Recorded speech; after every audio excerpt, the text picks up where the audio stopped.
Allahu Akbar, Allahu Akbar, Allahu Akbar, Allahu Akbar, Allahu Akbar, Allahu Akbar, Allahu Akbar, Allahu Akbar kabira walhamdulillahi katsira wa subhanallahi bukratan wa asila. La ilaha illallah wa la na'budu illa iyyah mukhlishin lahu dina walau karihal kafirun walau karihal musyrikun. Alhamdulillahi nahmaduhu wa nasta'inuhu wa nastaghfiruh wa na'udzu billahi min syururi anfusina wa min sayyiati a'malina. Man yahdihillahu fahuwal muhtadi wa man yudlil fala hadiya lahu. Asyhadu an la ilaha illallah wa la syarika lahu, asyhadu anna Muhammadan abduhu wa rasuluh. Allahumma shalli ala Muhammad wa ala Muhammad. Alhamdulillah, puji dan syukur senantiasa kita panjatkan kepada Allah Subhanahu wa taala atas berbagai macam nikmat yang Allah berikan pada termasuk pada pagi ini kita sama-sama melaksanakan salat Idul Adha. Salawat serta salam semoga tetap tercurah pada uswah kita Nabi Muhammad sallallahu alaihi wasallam beserta keluarganya, para sahabat serta umatnya sampai akhir zaman. Khatib tidak henti-hentinya untuk mengajak kita semua untuk senantiasa meningkatkan ketakwaan, karena ketakwaan adalah kunci kebahagiaan.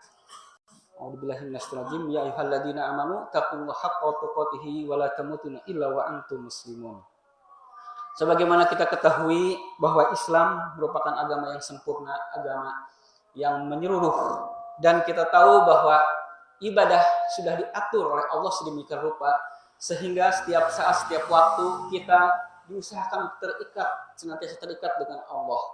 Setiap hari kita diwajibkan untuk sholat 5 waktu dengan durasi dan rentang waktu yang sudah diatur sedemikian rupa sehingga kita bisa melaksanakannya dengan baik dari mulai subuh, zuhur, asar, maghrib, isya. Begitu juga ketika kita mulai pekanan kita ada namanya sholat Jumat, dan sholat Jumat adalah salah satu juga hari raya dan kita melaksanakannya setiap 1 pekan sekali. Dan ada juga yang dilaksanakan setiap bulan sekali, ya, seperti saum Ayyamul Bid, ya, ataupun merupakan saum di tengah bulan. Ada juga adalah yang tahunan, ya, seperti saat ini kita melaksanakan Idul Adha ataupun Idul Fitri yang bersifat tahunan. Ada juga yang seumur hidup, ya, seperti haji, yang saat ini sebagian dari saudara-saudara kita kaum muslimin melaksanakan ibadah haji di Mekah, dan itu adalah salah satu cita-cita, ya, bagi seorang muslim untuk sama-sama bisa berkunjung ke Baitullah dan juga bisa berkunjung ke Madinah, di mana di sana ada makam Rasulullah SAW. Allahu Akbar, Allahu Akbar, Allahu Akbar.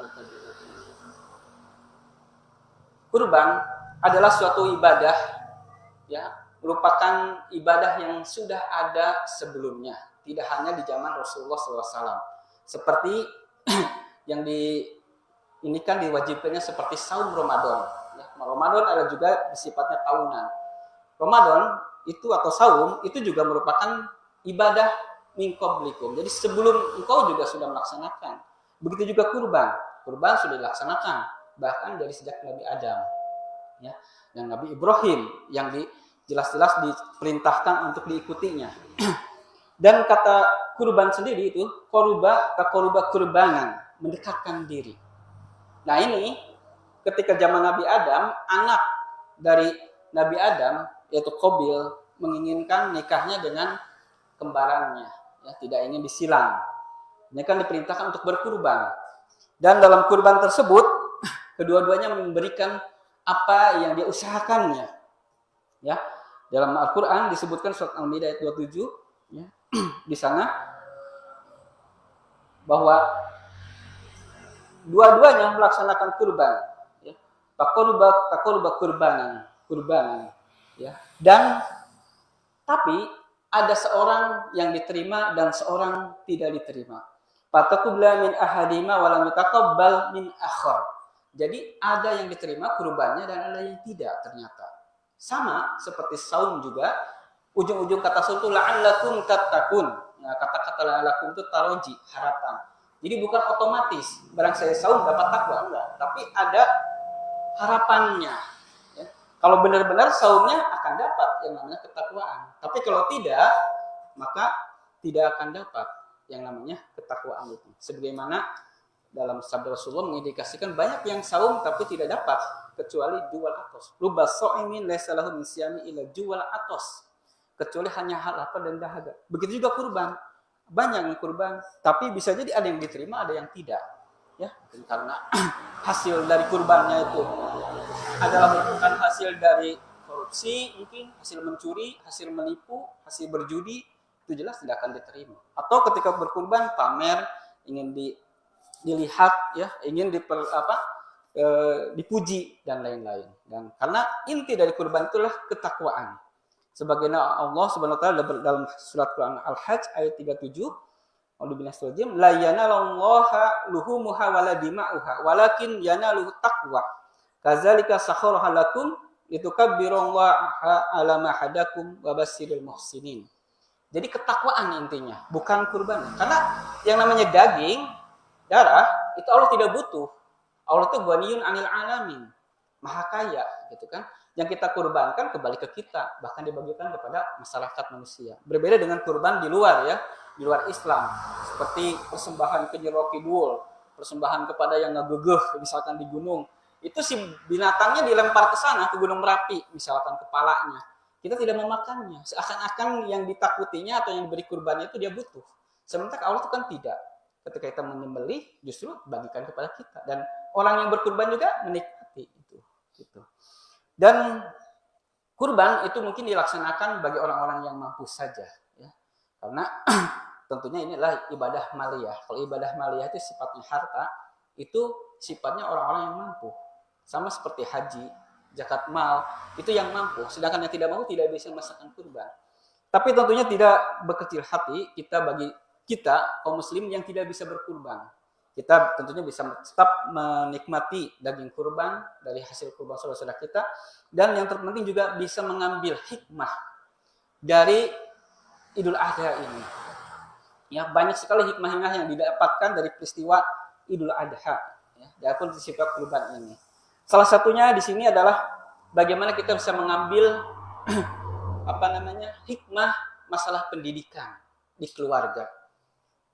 Karena ini sesuatu sangat ajaib lah kalau bahasa ininya, ya. Bagaimana seorang anak begitu patuh kepada orang tuanya ketika mau dikurbankan. Ini kan berarti hasil dari pendidikan, gitu kan, ya.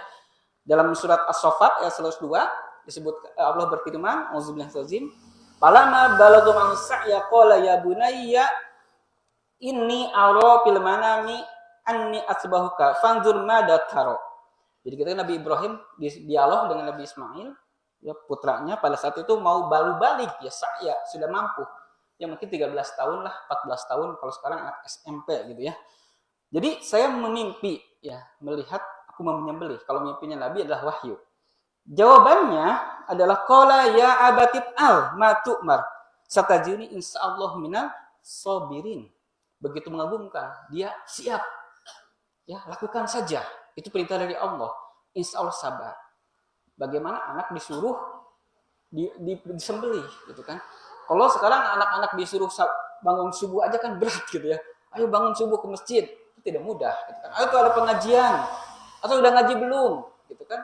Masih berat. Ini mah bukan masalah hal-hal yang ringan. Disuruh mau disembelih sudah menyertakan kesiapannya. Nah, ini tentu adalah hikmah yang bisa ambil. Bagaimana sih Nabi Ibrahim melakukan pendidikan, tarbiyahnya kepada anaknya, kepada keluarganya. Yang pertama, jelas Nabi Ibrahim adalah menanamkan akidah. Ya, jadi makanya Ibrahim Yahudian wala muslim walakin kana hanifan musliman wa kana minal musyrikin. Nabi Ibrahim dari sejak muda itu sudah memberikan pembelajaran kepada kita kalau kita lihat dalam Al-Qur'an bagaimana beliau berdialog dengan pembuat patung, ya, dengan kaum yang menyembah patung. Tentang akhirnya dikalungkan patung itu. Itu kan tentang akidah. Untuk juga mengajarkan, ya, kaum Kan'an tentang bagaimana itu namanya matahari, bintang itu bukan Tuhan, ya. Begitu juga ketika dialog dengan Raja Namrud, itu tentang akidah. Jadi akidah adalah hal yang pertama yang diberikan, yang ditetapkan, sehingga anak-anak kita atau keluarga kita itu memang fokusnya pada Allah, bukan pada hal-hal yang lain, ya, yang membuat orang berpaling. Dan syirik itu banyak, ya. Memang kan dibayangkan syirik itu seperti dukun, ya, ataupun setan gitu. Tapi kan ada hal yang dikatakan seperti baik, seperti harta.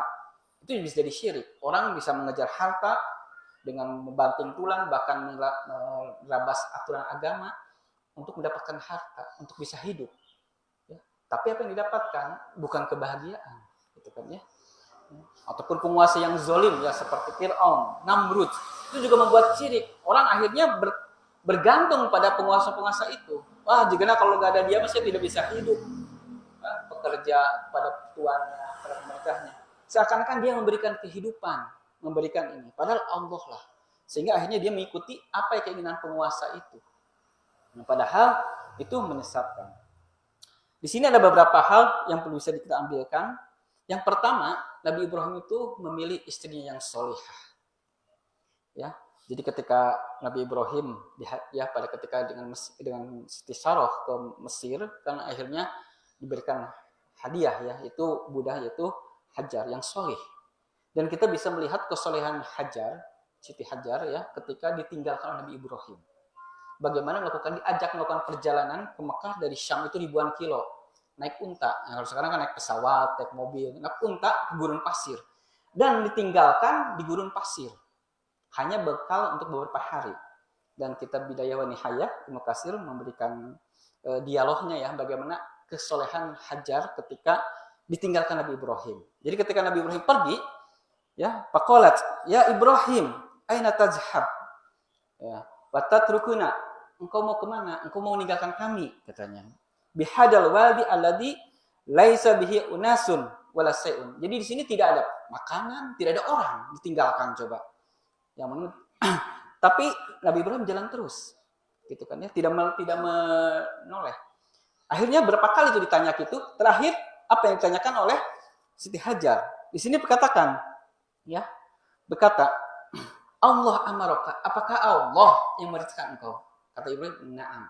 Nah, ketika mengatakan Allah yang memerintahkan, ini wahyu, beliau menerimanya, taat. Ya udah, kalau gitu kan izan la yudi'ina. Jadi insya Allah tidak akan menyia-nyiakan. Nah, ini bagaimana kesolehan seorang istri menerimakan ya. Seorang suaminya berjihad ya, atau suaminya itu berdakwah ya. Dia menerima karena perintah Allah, tidak menuntut gitu ya, tidak menuntut hal-hal yang lain. Dan dia hanya bisa bekerja mencari sendiri kan pada saat itu, mencari air ke Bukit Sofa dan Marwah.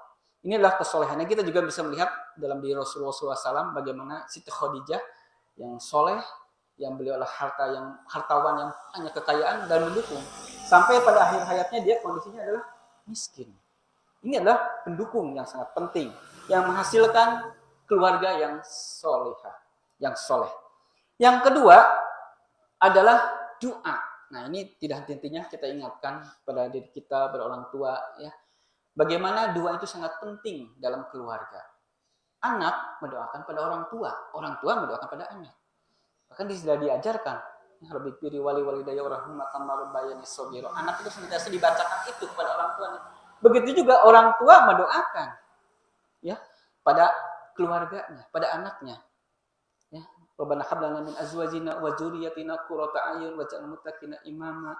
Atau Rabbi habli minas solihin, jadi yang soleh gitu kan ya. Bahkan mendoakan itu kan tidak hanya berkaitan, boleh ya berkaitan dengan dunia dan akhirat. Memang ada sindiran dalam Al-Quran ketika hanya mendoakan tentang dunia saja. Rabbana atina fid dunya katakannya, wa ma lahum fil akhirati min khalaq.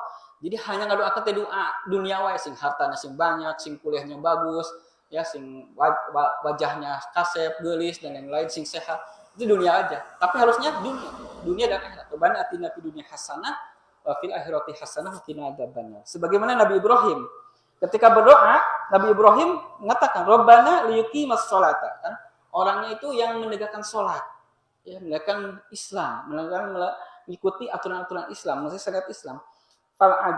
Faj'al ibadata minan nas, ya itu kan agak dipikarsep, ya, disukai. Berarti kan akhlaknya harus baik, ya.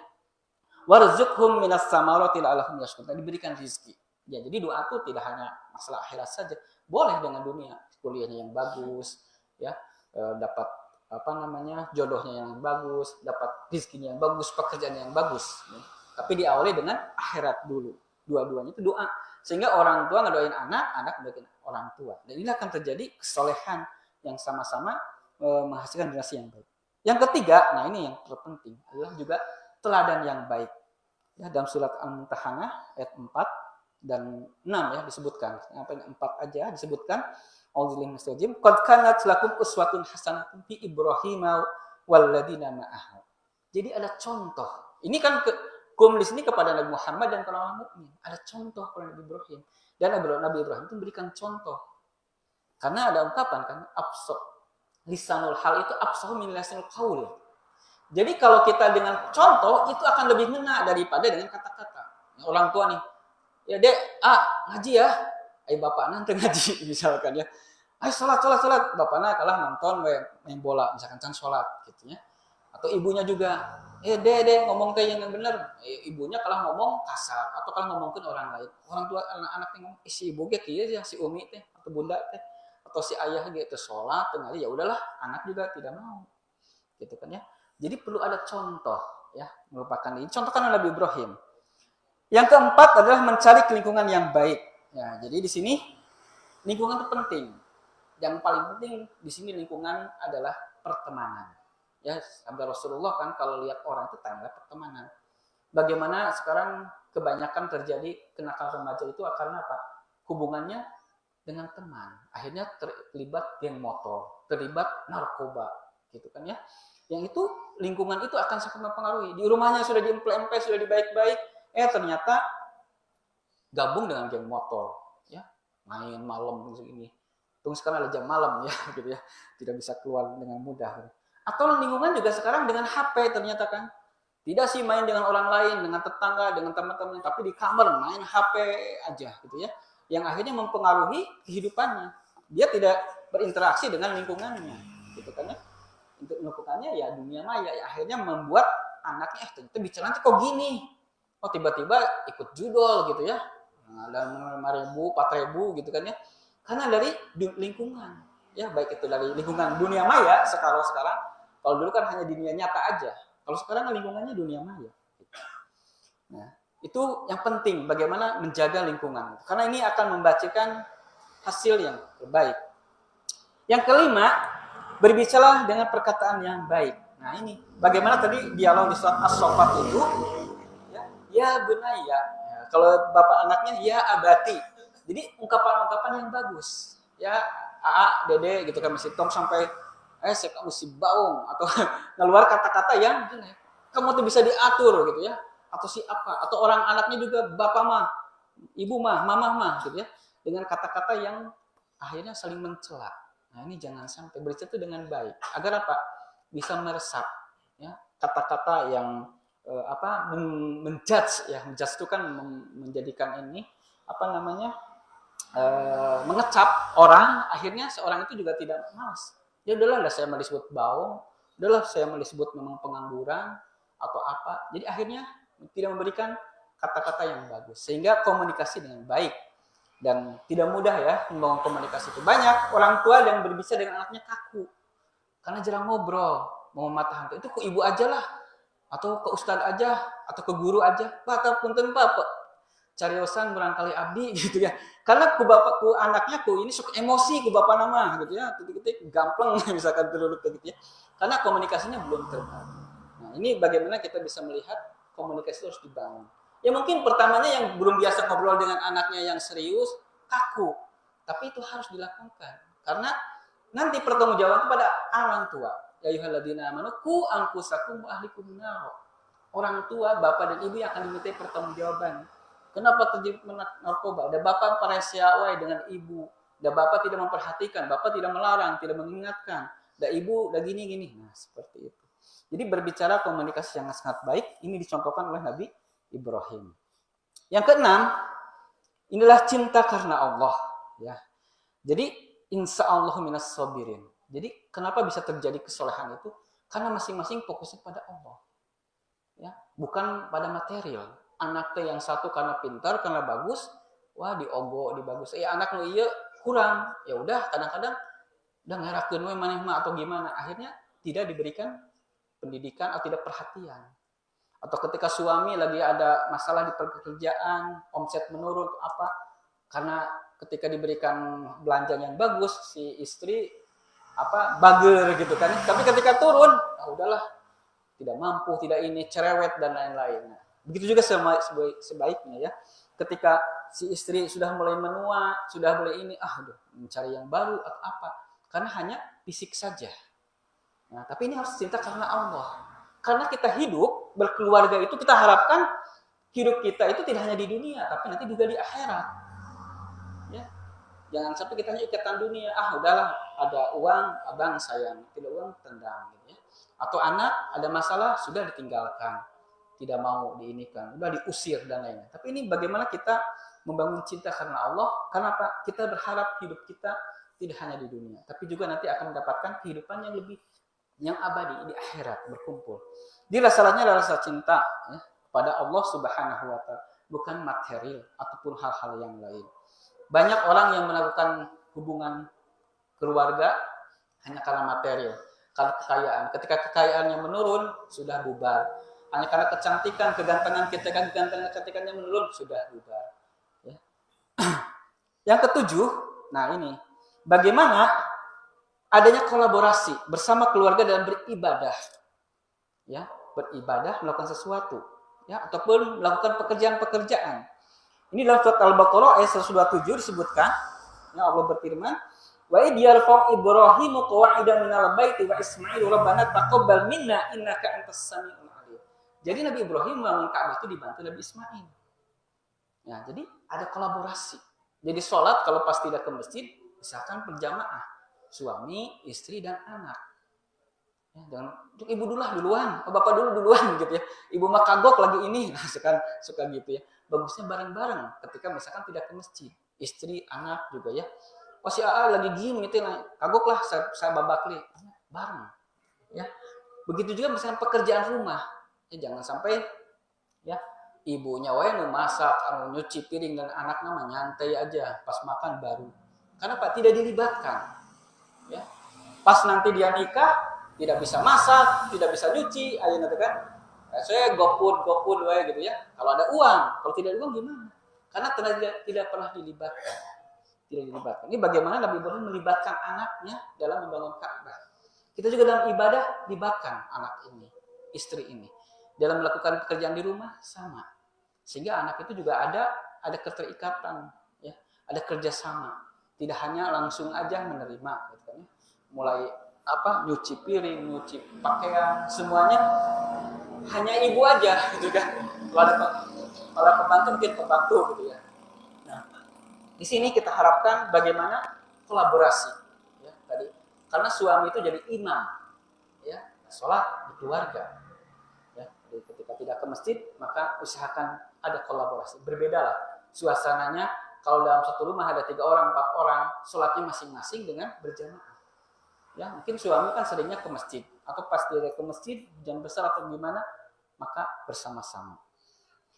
Nah, yang ke-8, yang terakhir adalah keinginan kuat menjadikan anaknya menjadi imam, ya, menjadi pimpinan.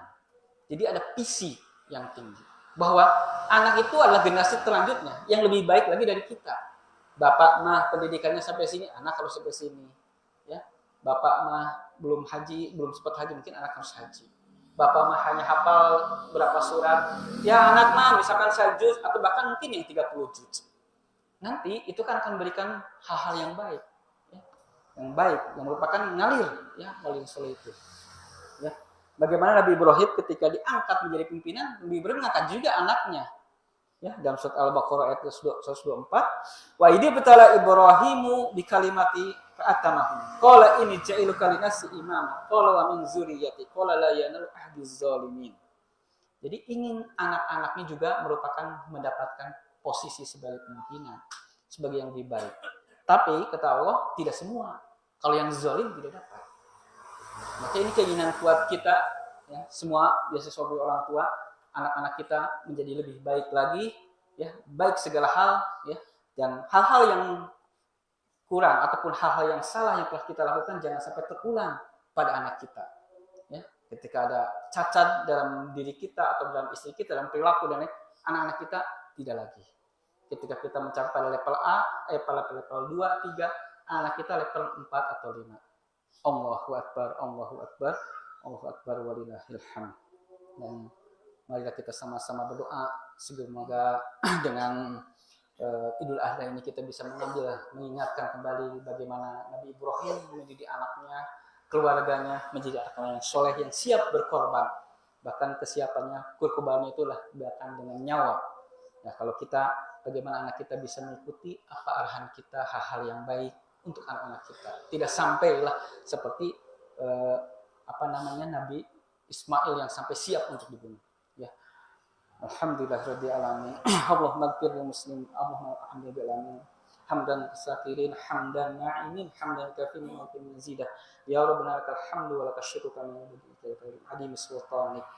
Allahumma ighfir lil muslimina wal muslimat wal mu'minina wal mu'minat al ahya'i minhum wal amwat.